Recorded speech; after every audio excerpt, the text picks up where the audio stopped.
here, and he's here to tell about his story. Mark, thank you for being on the show. And how you doing today, brother? I am doing fantastic. There's no other place I'd rather be than right here. So I'm present, ready to roll. Awesome, awesome. So if you could start off by telling the audience who you are and the work that you do.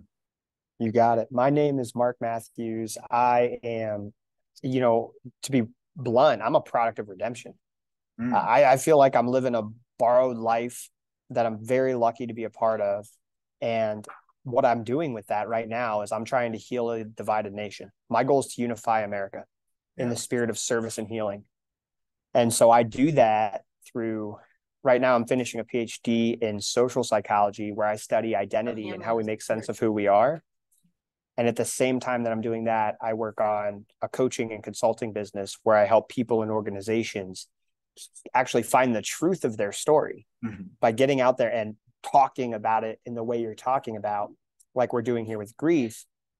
But I do that in a way that's structured, that helps them build and scaffold a story that prepares them to get the gifts out of the pain that they've been going through, to use the obstacles that they have as the way to their progress. And as we're going to get in today, I get to do that because of the gift I got from my grief throughout my life. Okay.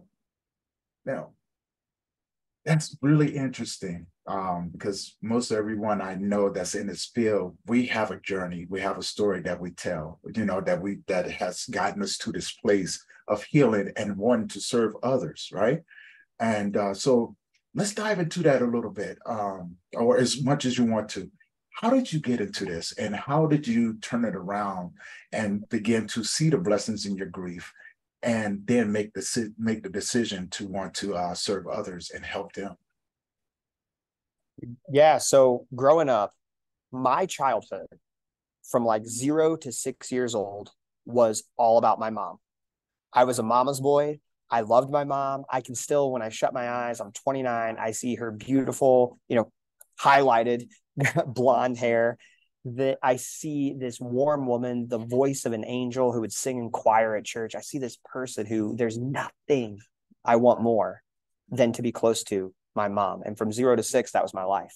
She gave me everything. She spent every second of her day with me, trying to build me up and trying to give me a good life. And about 6 years old, my mom gets diagnosed with a chronic lung condition, COPD. Basically, your lungs, they pump air for us, they help us breathe. When you have COPD, basically your lungs slowly stop working.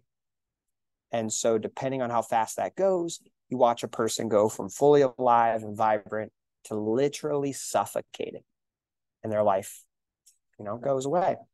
And so that's what happened. From 6 to 9, my mom battled with COPD, and it was largely magnified from a past of very serious alcohol and drug abuse, along with a life that was full of trauma and pain without a clear way how to make use of that. And so she was, even when she got sober, when I was born, it was addiction to negative thoughts, addiction to guilt and shame, addiction to regret.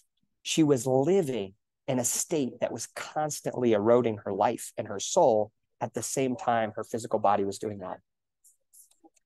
And so the gift that I got is that, first of all, I got to see that happen. And so I got an awareness of what happens to a person. I want to click on something you said that was really powerful. And my intention for this whole call is to talk about our options with grief and to talk about our options with life. You mentioned turning it around.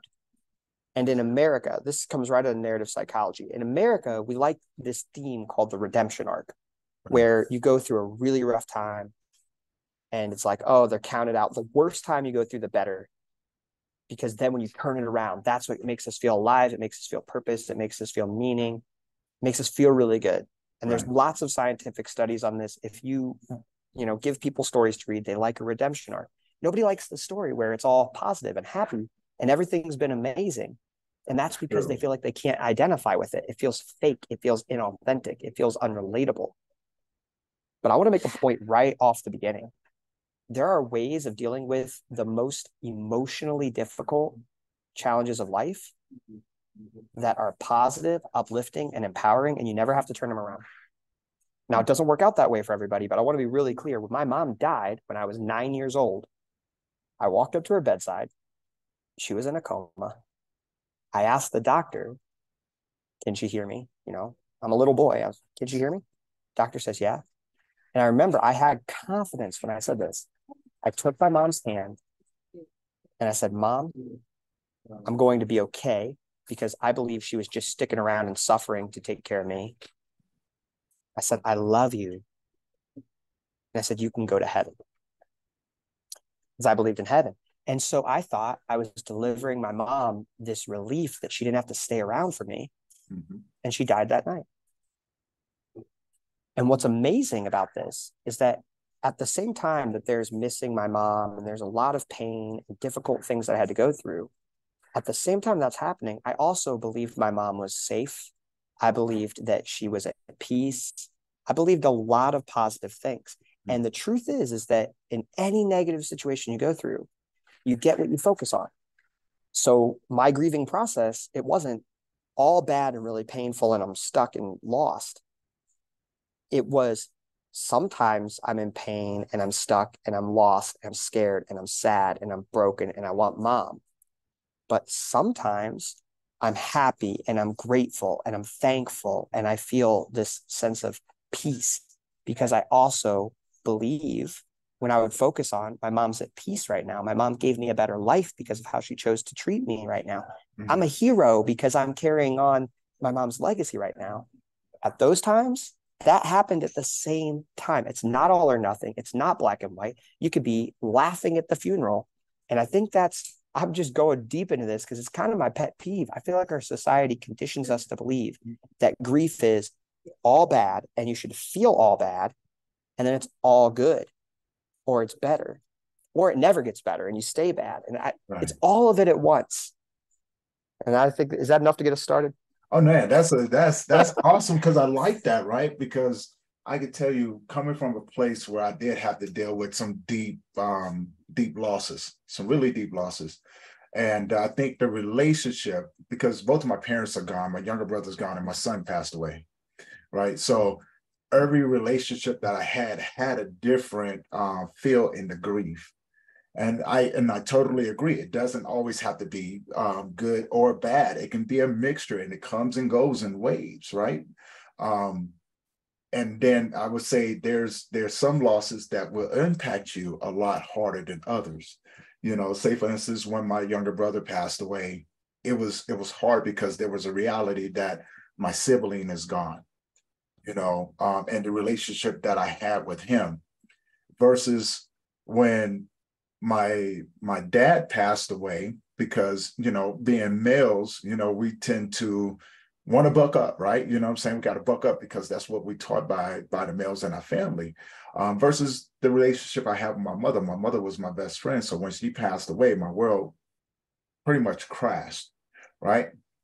And when my son passed away, you can actually say that's where I was cracked open like an egg, and I was exposed, because me and my son was like this.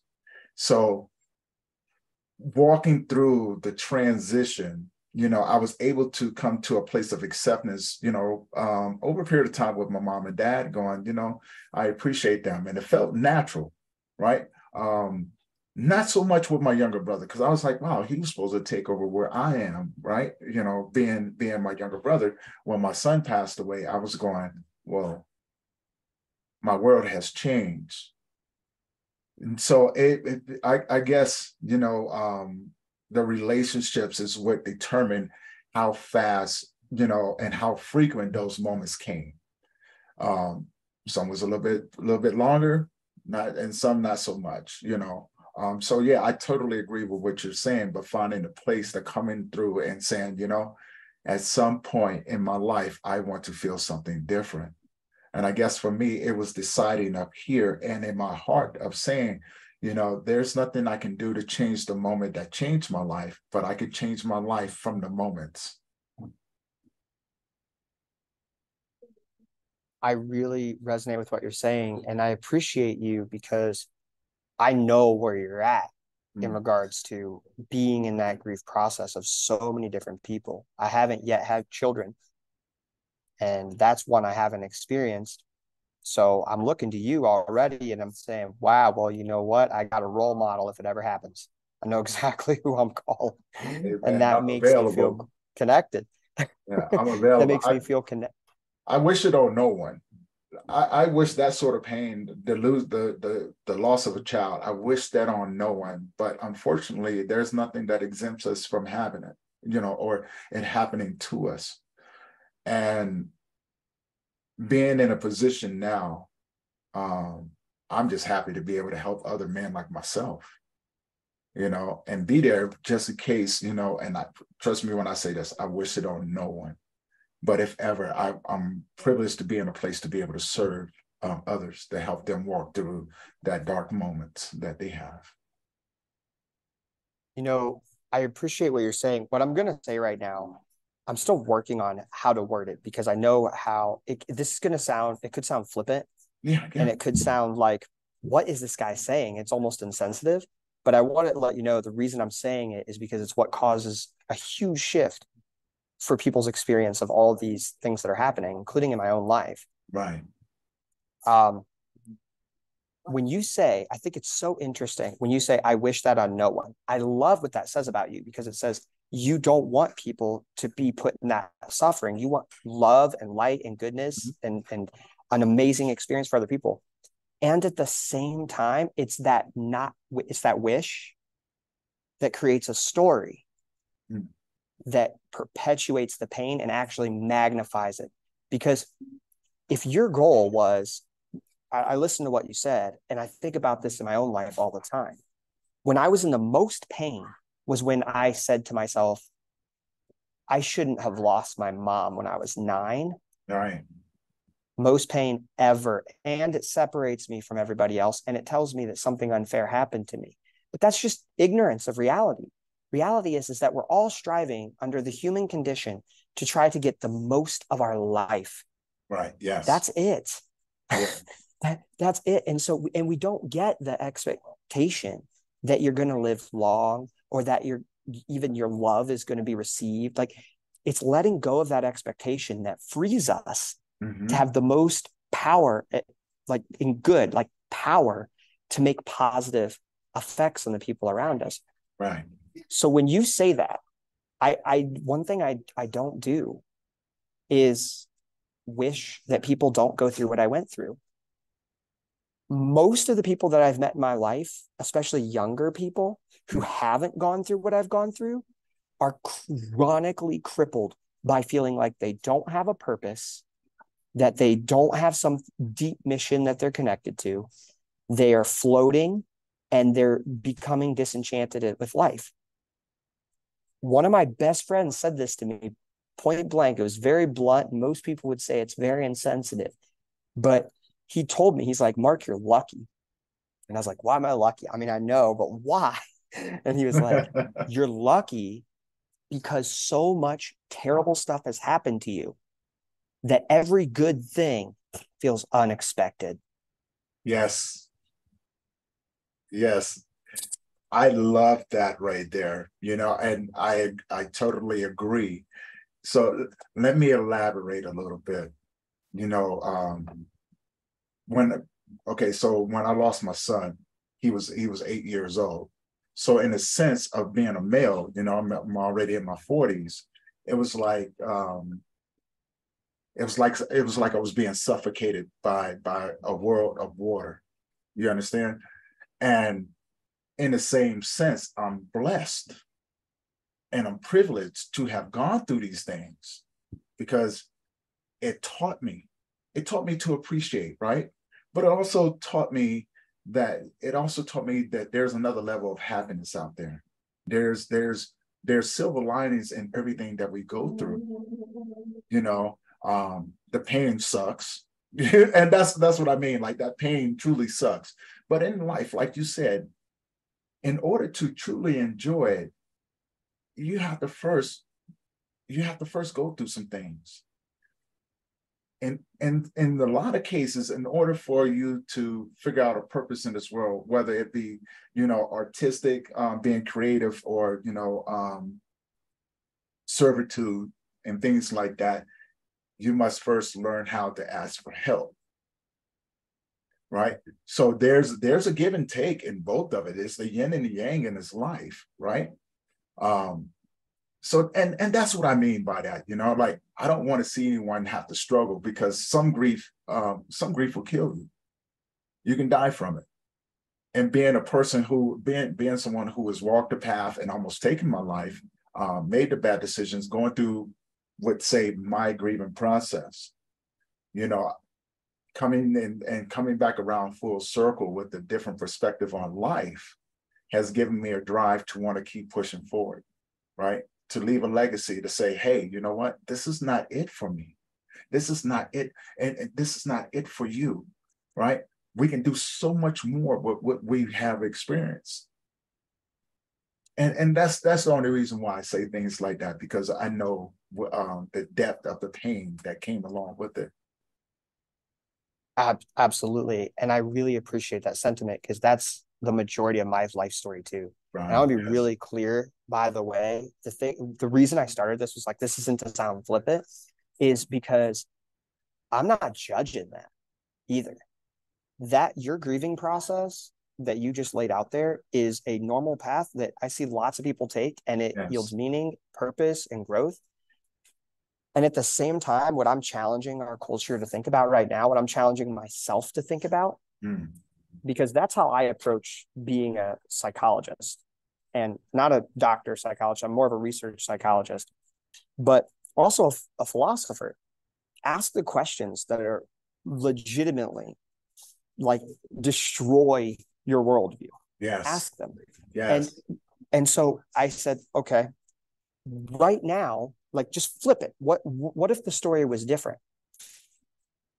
Right now, people would say, I have a brother who is almost 40 years old. He has severe cerebral palsy and he's quadriplegic. He can't walk. He can barely say words. He has like 5 words. One of them is an expletive that makes taking him anywhere hilarious. Um, it's like I love it. he was right. He was only supposed to live to be up to 10 years old, according to the doctor's story about his life. Mm-hmm. He's now almost 40. And my oldest brother, who has recovered from severe alcohol and drug addiction since he was 11, he just got his 7 years of sobriety this last week, takes care of him. People hear that. Number one reason someone would bring me on a podcast about resilience or facing adversity is because they hear that, and already those things I just said. Whoa, wait a minute. I've Yeah. lost both my parents. I've got a brother who's quadriplegic and been paralyzed my whole life. My other brother, severe alcoholic and drug addict, went to prison for 5 years. I could stack this story. And Yes. there's a significance in that.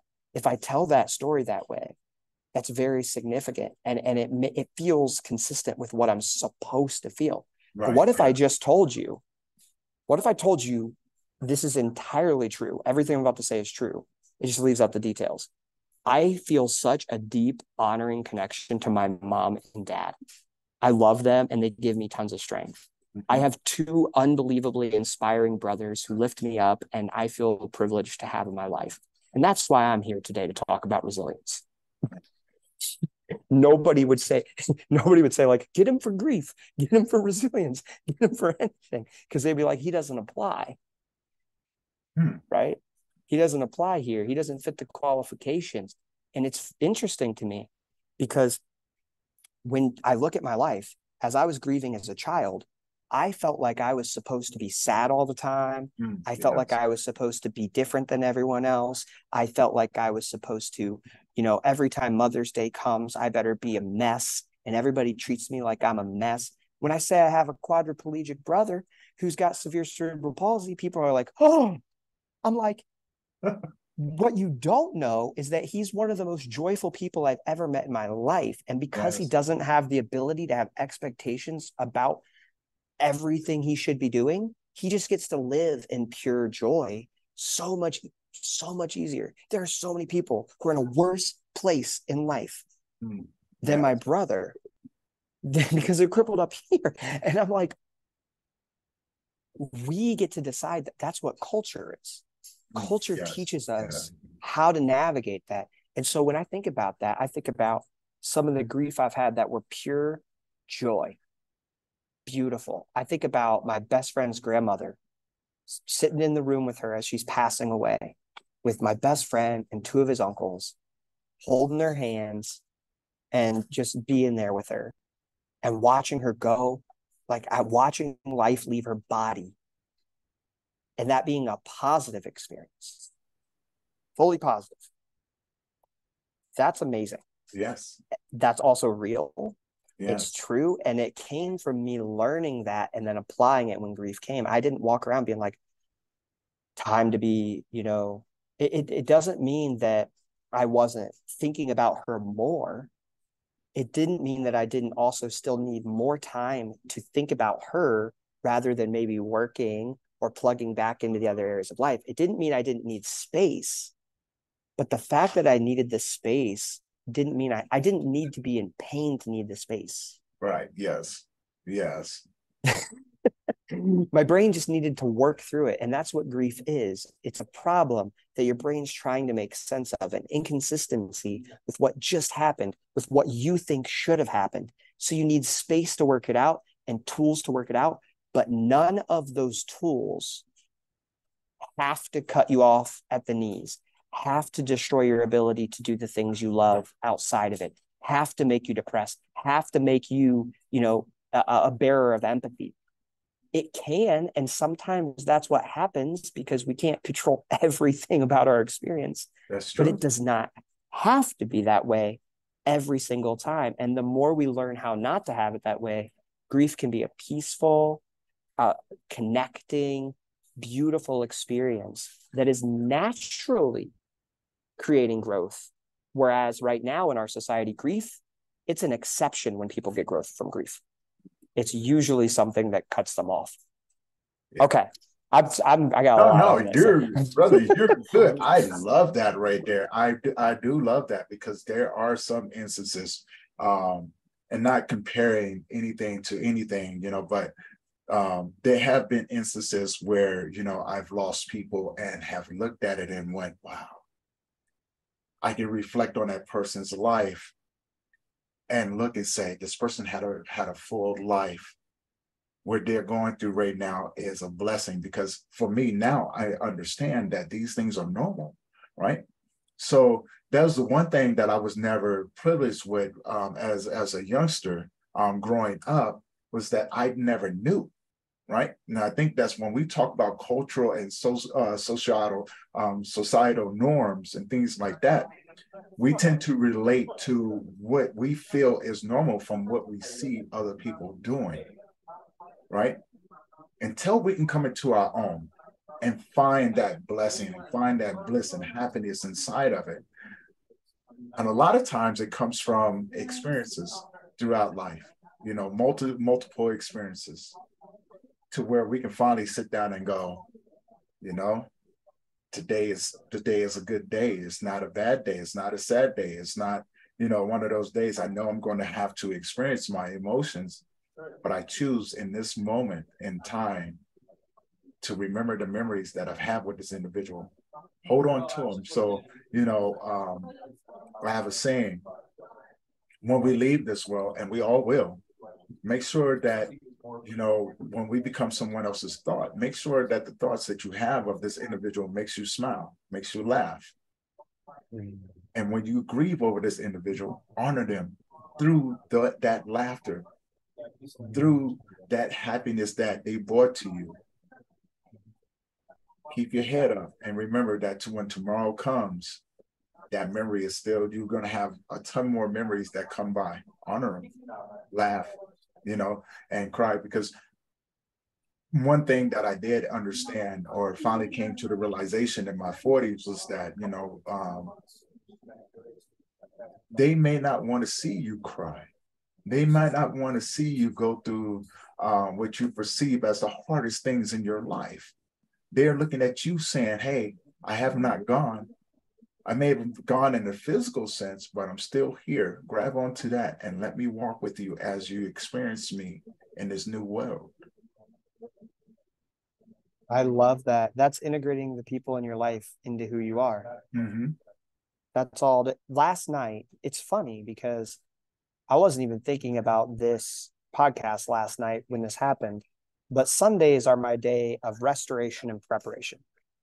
So those are the days where I very intentionally take time to reflect on my week, to reflect on what's been going on, and to just marvel in gratitude for Yes. where I'm at, to Yeah. walk around. And I like this, there's a famous, getting to be more famous book called The Gap in the Gain. And Okay. it's based off of psychology. And the whole point is that when you put yourself in a place to experience positive emotion, the mind expands. It Yes. becomes curious. It starts looking for new connections. When you put your place in the gap where you're looking at, this is where I'm at and this is where I should be. If you're in grief and you say, I'm in a lot of pain and I don't want to be in pain, that's a good goal. But when you focus on the gap between where you're at right now, you actually end up in usually a pretty negative place. You might Yes. start striving, you might get some motivation from it, but your brain is focused. It's not able to expand. And that experience is oftentimes debilitating long term. What we're talking about is when is in our life at all, because we grieve not just when we lose them from life, but when we leave high school, we grieve our high school friends, Hmm. our lifestyle. When Yes. we change partners, we grieve that. And grief is just a word that we use. It's just a word that says, hey, I'm going through a process of integrating loss into my new life right now. So Right. I'm kind of Yes. stuck here and I'm trying to figure out how to bridge the gap between where I was and where I'm at based off of losing usually someone or something. That's great. And I think I think we could borrow from really some really great Eastern ways of knowing, or Mm. even Western ways of knowing, Yes. to say non judgment for our emotions. Last night, I laid in bed and I played a song that in the past used to make me so emotional. I'd cry, I'd think of my mom. But the story that went along with that song was I'm lost, I'm alone, nobody understands me. Yeah. I have a whole different story. And I was in a very good emotional place. And I said, I'm going to play that song. And I played that song, and tears just flooded down my face. And it was like my heart opened up. And it was the exact same emotion. But the story was, I'm connected. I am loved. I am free. And I Yeah. felt my mom rushing through me. I felt my dad rushing through me. I felt my ex girlfriend who cheated on me with my best friend rushing through me with pure love. And I saw just pure love for who they are. I felt no division, only unity there. Yes. Yes. And that's the story. That right there, that's the bright spot. And I'm not the only one. I hear these stories a lot, but they're not the ones that we focus on. And usually they get focused on, it's like you can have that if you go through massive suffering and Right. massive pain. Right. Sometimes you do go through that. You're human. We all go through pain. We all have times where it gets down. You do not, though, I believe. You do not have to ever stay stuck in pain chronically, suffering, no matter what's happened to you. I've heard countless stories of people with stage 4 cancer who full of joy, radiate joy to the nurses and the Yes. people taking care of them. People on their deathbed, full of joy.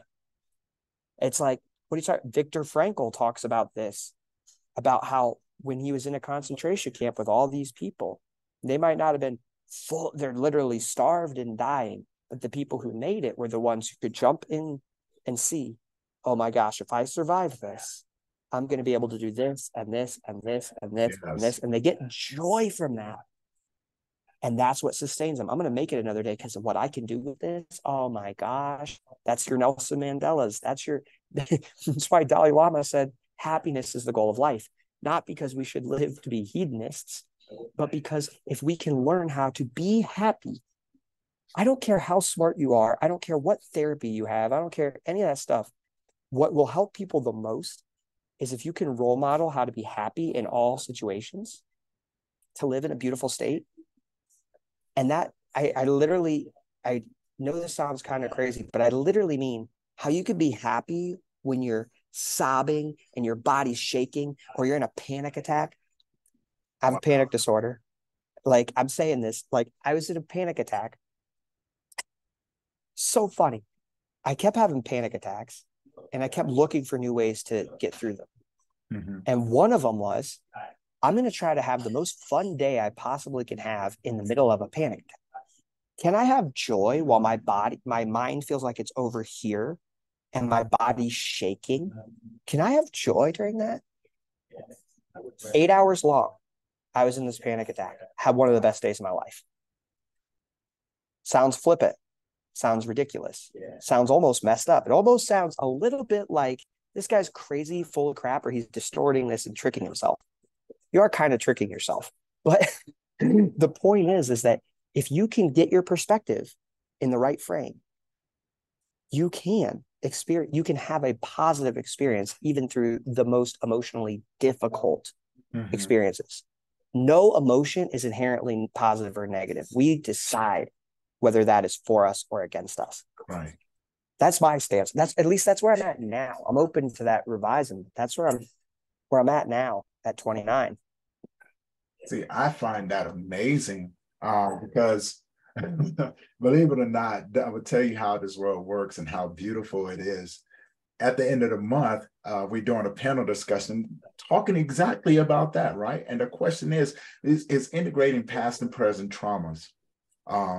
And also, can you be both happy and sad at the same time? And I love what you just said right there because I'm right there with you, right? Even though it did take me a little bit because there was a lot I needed to learn. And there was a lot I needed to heal from and understand and grow through in order to get to that perspective. So there was years and years and years of learned behaviors and never explored the other options. And it wasn't until later on, like I said, I'm almost 50 now. And looking back, the last couple of years, I finally got to a place to where I can get up in the morning and say, thank you. Thank you for allowing me to see this day. Thank you for allowing me to experience the weather and, whether if it's raining or, cold or hot or, windy or anything, thank you. Thank you. And I think that's what makes our work so important, right? Because we do carry this purpose with us. We do carry this gift and we're able to share it with other people as if it's like a Thanksgiving dinner, but it's every day, right? You can come sit at my table with me and eat with me and be joyful. Take what you, and that's what I mean, come take from me what you need so that you may experience what I feel, not the sadness, but the joy. I'm here to serve you. I'm here to be your platter. So sit down and fill yourself with what I'm willing to give you, right? But also, here's the fun part as well, to be able to walk with individuals through the hardest part of their journeys and be able to share until they can reach latch on to a belief of yours, right? And I'm a firm believer in that because sometimes when you get people, they're lost, they're wandering, right? And so I tell them, if you don't have any beliefs that can get you through them, it's okay to grab onto mine and hold on to them until you're able to develop your own. And I think that's where the part of giving and being joyful and being blessed but also feeling it, right? I think that's where a lot of that comes from, the transference of energy to another person and being able to take what they feel is probably the worst thing that they're all going through, perception wise. And in your case, to be able to teach people that resilience and to be able to look at the other side and go, dude, check this out. What if you did this? I love that, man. I love that. Thank you. Thank you. I envision a world where you don't actually have to have, I think it's interesting. I go through Barnes and Noble to pick out a book. I read 10 pages a day. It's my practice. And I keep that practice so that I'm always reading a book and I always read the same book. I like to finish my books. because otherwise I just always read a different book. Right. And my favorite part is when I finish a book, I go to Barnes and Noble, and I'm writing a book right now, and there's 3 sections that I might publish the book in. And so I walk to those sections and I just allow myself to spend about a half hour just reading every title in the section. And I look for what title really grabs me. Mhm. What titles do I think are true? What title, titles say a lot, especially in the personal development or the personal growth section. It's like, wow, Right. there's a million arguments for what you need right now. And one stuck out to me. And it was something like, our traumas define us. And I thought about that for a second and I was like, oh my gosh, we make trauma seem like this big deal. Yes. Nah, I think that's a big mistake. We make that mistake as humans across the board. And in psychology, we figured this out. A good example is self-esteem. In the 70s, 80s, and particularly the 90s, there were people who believed that the most important thing was to make sure people had high self-esteem, that they felt good about themselves. And so what that turned into was people constantly praising people. Oh, Yes. you're so good. You're so pretty. They were literally school programs that would have kids telling themselves, like, I'm smart. I'm intelligent. Yeah. Oh, okay.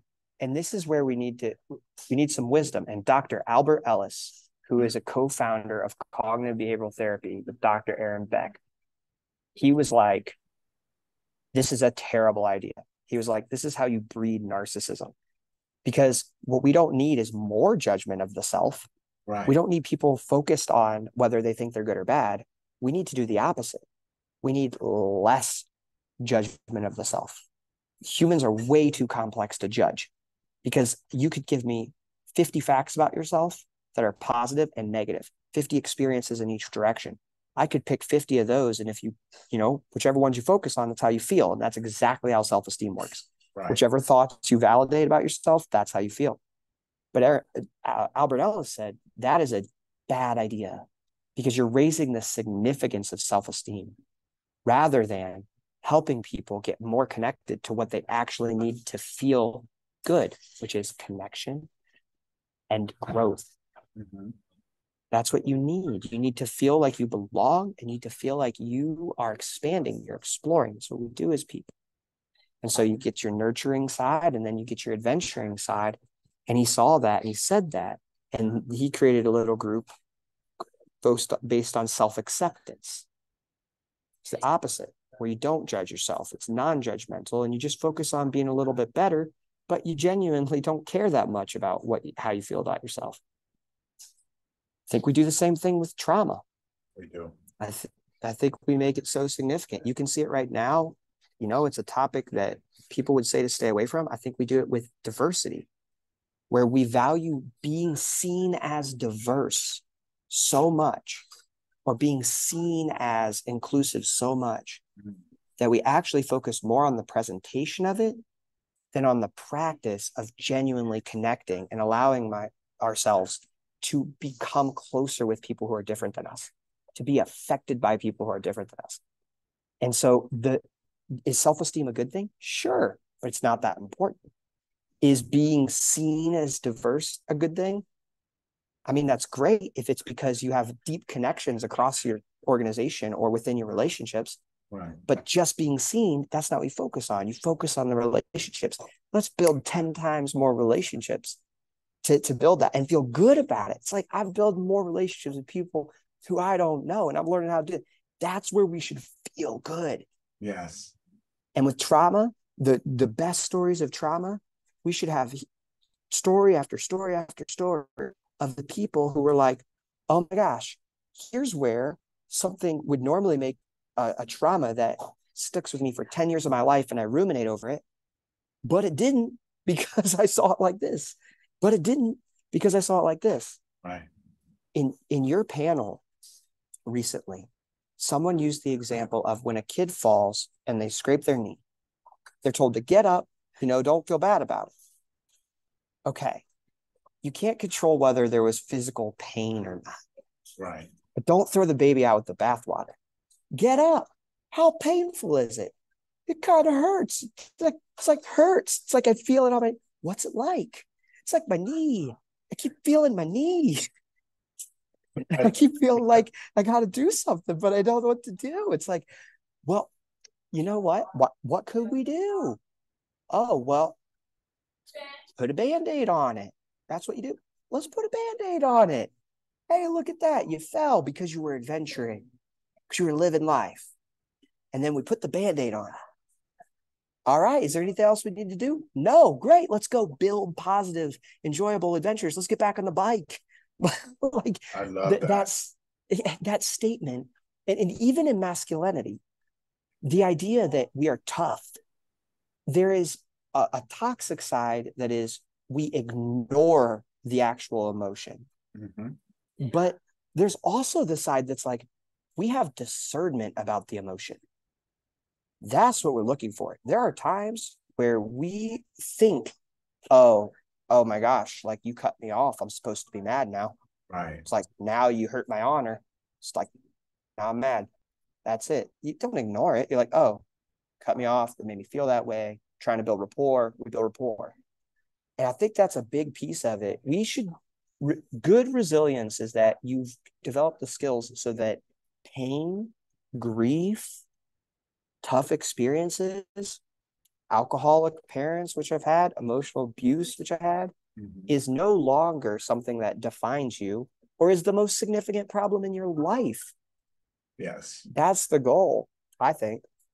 I do as well, and I totally agree. And just to add to that, or maybe elaborate on some of the things that you've said, um, sometimes it can become a prison for some people, right? Like I deal with your drug addicts. I deal with people struggling in their mental health because of past traumas and I'm saying life in general, right? Um, and I also encourage people, to breathe and to latch on to good things in life, to begin to open up that cell door and venture out into the world. Like remember when you was adventurous, I'm saying, and curious about the world before things change for you, I'm saying? Remember that part there because that's still a part of who you are. And then I began to encourage them to have better conversations with themselves so they can in turn have better conversations with people, right? And connect more because one thing I've understood in life, you can't do it alone. You have to be able to communicate because communication is key. Because without communication, I don't know how to serve you. I don't know how to give you what you need in order to start to feel better and to begin to latch on to your heart again, like as I like to say, to grab onto your heart and begin to say, hey, I love me. I love me today. I love everything about me. To speak words of encouragement and words of affirmations upon yourself before you decide to do it for other people, right? Because you are the main source. You are the front line of defense between everything else that comes your way. So I'm that guy as well. Like I look at life when someone cuts me off. I found that through psychology and a lot of deeper research, it's better that I respond and not react. And what I mean by that, reaction can pose a very negative outcome. Now, if I choose to think about things in a cognitive way and respond to it, the negative outcome, the negative thought is not there. I just go, oh, well, maybe they had something to do. Maybe I don't know their life, but maybe they had an emergency going on, and I can take that and keep moving instead of focus. Oh, cut me off! I gotta come punch you out, right? I'm not gonna. I don't want to do that, right? I want to look and say, well, maybe they had an emergency. Hopefully, they get to where they have to get to very, very safely. Um, when when I'm walking down the street and someone comes up, hey, you did this, I just look at them and go, okay, I am not a problem because they don't know how to they don't know how to come back at me, right? They were like, oh, and I just look at them and go, how are you doing today? are you okay? And so their reaction towards it is totally different. And then I go, I used to be like you. I used to be real mad too, but then I realized that it's not worth my time anymore, right? And they kind of taking, well, how do you feel about? What do you mean? Well, think about it. I could react, and we could sit out here and we go fisticuffs.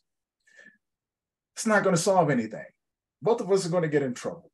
Somebody's going to go to the hospital. Somebody's going to go to jail.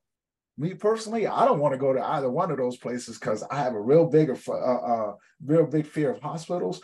And honestly, I don't feel like being locked up behind a cage. Do you? And they kind of look and go, "Well, I never thought about it that way." I go, "Yeah, I know, right?" Funny idea how that works out. And we end up having a great conversation, laughing, and we're able to shake hands.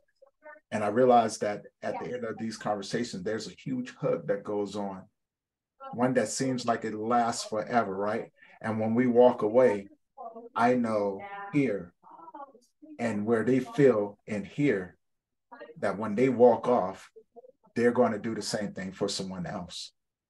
Because I took the time to say, I see you. I understand you. I'm not going to judge you. And I want to come at you from a place of love and positivity and uplifting. Because for one, I wish someone would have did that to me. Yeah. I love that. The way you said that, actually, the way you said, I wish someone, the way, because what I saw from you when you said that, even across these screens, I felt that Yeah. about how much, just like when I think to myself, I want to hug my mom. Like when I think you have no idea how bad I want to hug my mom. It's like there's something deep attached to it. I loved seeing that from you. Thank you. That was worth any 5 hours of conversation or more right there. Just that intention, because it could have went the opposite way. I think that's the truth we miss, is that it can go the opposite way where you actually do get angry and you do say all those things if you weren't aware, like you said at the beginning, that you wanted those things, you needed those things. If you weren't aware of that, you could have just channeled it into anger, and Right. you would be Yeah. that guy who goes to fisticuffs. Yes. Now, I have a question because the last couple of Sure. years, COVID and things like that, um, and I love your approach on spreading positivity. What was the challenges during that time of lockdown and quarantine and things like that? What was your approach to continue your mission and your message to other people? Oh man, COVID was one of the hardest things in my entire life for two big reasons. The first one is, just to be blunt, I did not have great social groups. Mm, I hadn't yet formed a coaching community. I hadn't yet formed community with a lot of other people who were living from a solutions focused place. mm, And I'm in a field, if people aren't familiar with social psychology, I'm in a field that is very loud and very, in some ways, courageous, but also at the same time, very focused on diversity, prejudice, discrimination. We're the field that really made that a prominent area of study. We're the field that studies implicit bias. We're yeah. the field that, our training is deep on these types of things. And I'll be completely honest, it was very hard for me because when COVID-19 hit, my PhD advisor is one of the world's leading experts in persuasion psychology, over 500 publications on persuasion. And that's just how the mind changes in response to words, arguments. Right. How Yeah. do we get people to change from what we're doing right now? How does that happen? And so when COVID-19 came out, I'm looking at it and I'm like, oh, I'm in such a great position. I've got someone who knows immunology extremely well with all the details on what's happening that we haven't heard yet. So I can stay in contact with him and learn what's going on. I've got every tool I need to go through a difficult situation so I can rally myself and people around that. Mm, And I literally am a world's leading expert in persuasion. So whatever the messages are, because there's a million of them getting out there, I can go figure out how we best communicate this so that we have positive effects in responding in the short term, but also that we have positive effects in the long term. COVID-19 was our greatest missed opportunity as a Yes. country and as a world, in my opinion. And for about a month and a half, that broke me. The first week, Ohio State, where I'm doing my PhD, issued these flash grants. If you were doing research to help with COVID-19, we'll fund you.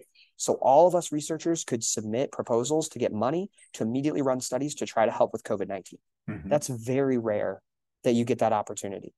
And so I was like, oh my gosh, I rallied the group. I immediately went to my advisor. I said, we should write one of these grants. I'll do it right now. I got anybody who was interested in the lab to start writing grants. I said, we're going to do something about this. We're going to show up to this. And I would look in our group chats, and everybody was talking about how, oh my gosh, I wish we wouldn't have any talks about research right now. Wish everybody would, they wanted to shut down. And Right. I was mad. I was really mad because I was like, guys, perspective. We're getting paid right now. A lot of people are they're in a situation where they might not, or at least before they don't know, especially at Right. the beginning. We're getting paid. We have the opportunity and the skill set to actually positively affect this situation. We can do something about this. And the world needs us. The world needs us at our best right now, not our worst. Yes. We shouldn't be, hiding, focused on only how do I eat HelloFresh and take walks. It was like, do those things and prioritize purpose time, even if it's 1, 2, 3 hours a day. Let's create a community around doing something in response to this problem, just like those healthcare workers are doing for us. And I couldn't find that community.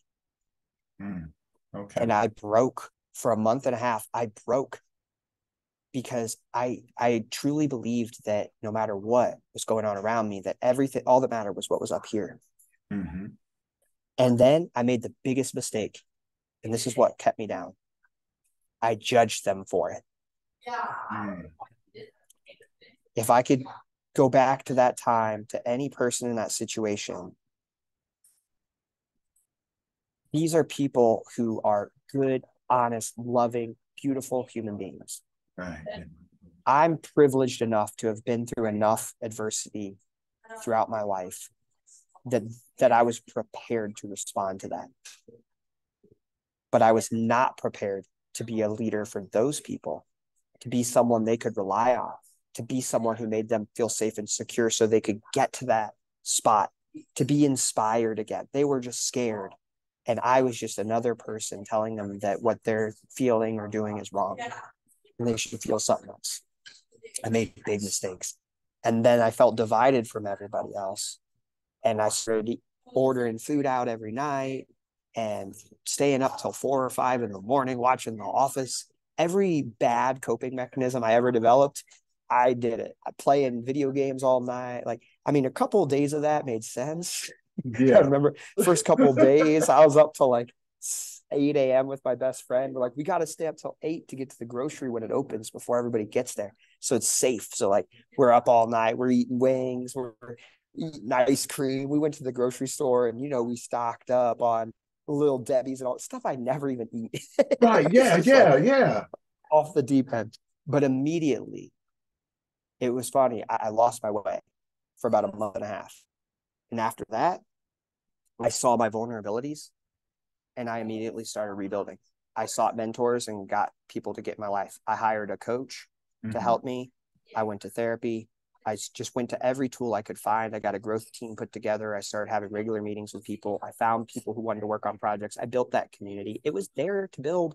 I just was shooting myself in the foot because I was so judgmental. I wasn't paying attention. I was reacting rather than responding, Right. like you said. And once I got that together, COVID-19 was one of the best times of my entire life. I reinvented my friendship with my best friend of 10 years. He's sitting across me right now. We created the plan to take on a 14-month journey across all 50 states and help heal a divided America because we realized that we need to be more unified for things like that when it comes. Yes. And I lost 30 pounds. I felt super fit. I healed a lot of anti-inflammatory conditions I was having. I learned to think way better. I instituted that 10 pages habit. I had so much good come out of that. And I walked away thinking over the last 3 years, that was the best opportunity ever. But it's because for me, I subscribe to a mantra that the obstacle is the way from Stoic philosophy, that the obstacle, it's literally what we do with it. You can look at COVID-19 and be like, awful, terrible, bad time. Yeah, people had awful, terrible, bad times. And the fact that we don't have a culture that equipped people to be strong, united, and feel good during those times, that shows us where work is to be done. And Exactly. at the same time, yeah, same time though, I really did have a great time through it. And as much as I went to the darkest lows, I was really smart because I had the wisdom to know that I didn't have to respond and live that way. Right. And I got to live a good life. I'm really thankful for what I learned from COVID-19. So I love that, and so many ways. I wish I would have met you during COVID and everything during lockdown, because that's when, life changed, and I saw this opportunity. Like you said, there was a lot of missed opportunity, but me in the mindset with everything going on, it was something I had been trying to tell people a long time ago. We have a problem, and we need to start to come together to address this problem. No one wanted to listen. And there were so many other people across the world that were saying the same thing, but our voices wasn't loud. And then when it happened, the doors opened up and people was going, holy crap. I was like, I tried to tell you, right? So then automatically my mind was, while everything is shut down, I'm going to do the opposite. Instead of being shut down, I am going to get out there. I am going to meet people where they are. I am going to get this office space. I am going to formulate these support groups. I am going to unite all of these different organizations to bring us to these communities so we can serve, so we can help people to start healing, so we can give back, right? In a time of extreme need and uncertainty. And what ended up happening is that my nonprofit Memories of Us, it grew at, at an alarming rate. I had men from across the world come together, and I was able to take my organization international and nationally. And then from there, I birthed the first ever Global Grief Network, which I believe you just became a member of that as well. And welcome aboard. But it became a place. And I did the first ever Global Grief Conference in 2022. I just got done doing the last one at the end of April. So we did it annually twice, and it's been an annual thing. And I was able to connect all of these individuals, like-minded individuals, to come together with the same mission as me, to want to give back to our communities, to want to see our communities heal. Because I think in order to change the world and be who we're supposed to be, we have to first start to heal. And it takes us, individuals like us, to have a passion to see people wanting to thrive and grow in such a way that everything that's going on in the world, we can focus on our communities so we can build better leaders, right? And we can pave the way so our future generations don't have to go through the things that we've gone through, because we putting in the work to teach them to be better than who we are. What you just said helped me codify something I've been trying to figure out for a while. You can be, it's what you said about healing. Mm-hmm. You can be highly effective and miserable. Like Yes. you could do a lot of good. There's plenty of therapists who do that. There's plenty, pick any profession. They're miserable people who are very effective. Yes. But if you're highly effective and miserable, recognize that anybody who's close to you is going to have to do one of two things. They're either going to believe they have to be miserable to be highly effective, Mm-hmm.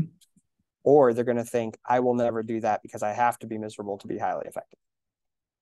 If you, Mm. right, if you, because the same thing, you can also be, and I want this to be clear, and anybody who thinks this is not true, I invite you to publicly challenge me at any area that you want, not out of a place of competition, but to find the truth.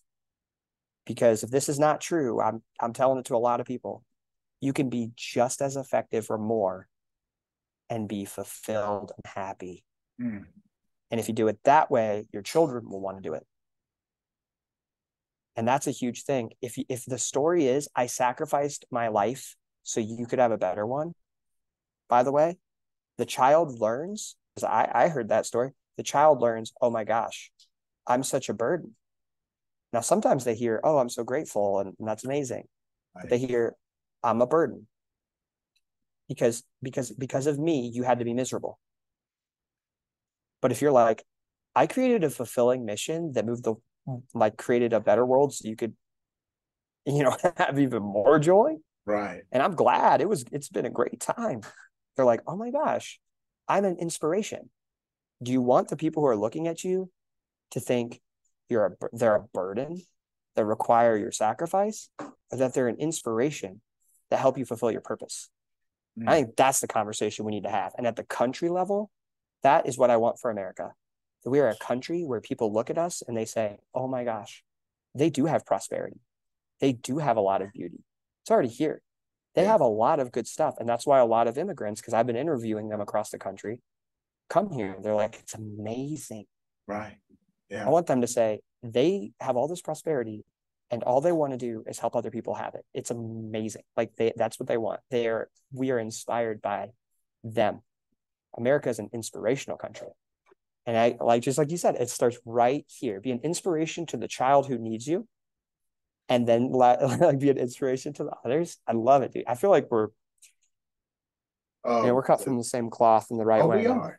But I mean, when you think about it, we are heart-centered and driven for the main purpose of teaching others that they don't have to stay in a place of what it feels as pure devastation or misery and things like that. We are the examples that we want others to grab onto to show them there is another way, to be a positive impact on other people's lives because of the things that we've gone through, but to inspire the next generation of leaders to be better than us, right? So we're setting a path, you know what I'm saying? And we're building that ladder up there. We want the next generation to look and go, I see what you did.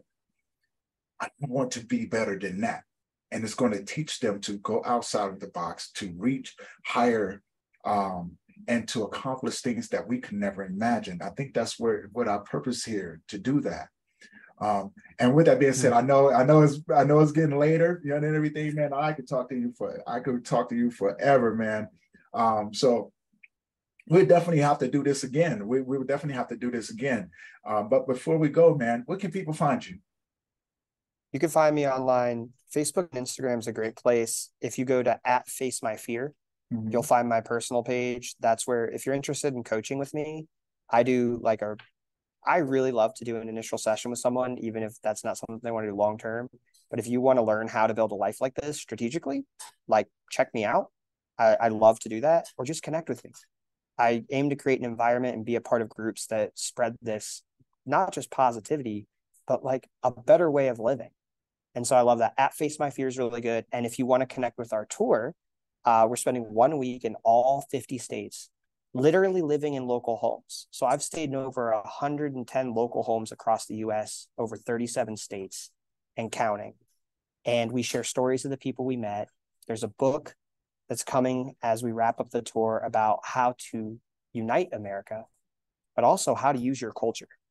A lot of people don't know how to leverage their culture to live this better life. And so I am going to sprinkle in lots of stuff throughout the book and free stuff while I'm doing it about how to use our culture in a positive way. And so @Face My Fear and @American Discovery Tour, come connect with me, say hi if you heard this and you're going through something, just shoot me a heart emoji. I'll shoot one back to let you know we're in this together. We're on the same team. I love that, man. I love that. Now, before we wrap up, if you had any words of encouragement for anyone out there looking at this podcast, what would you tell them? If you're listening to this podcast,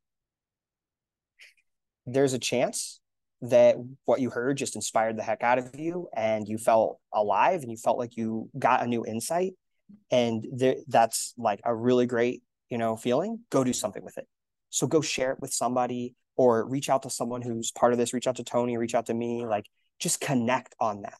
Like, use it for something, and don't just like, hi, that was great. Like, tell us why it mattered to you. What made the difference? if you listen to this and you were skeptical of something, or you're angry at me for something I said or something Tony said, it's like, that doesn't mean we don't like you or we don't want to be a part of the team. That's just equally as good. Tell us why. Yeah. And I invite you to be curious about what's going on rather than judgmental. If you had a, whatever you had, share it. And literally, like your podcast says, grief, let's talk about it.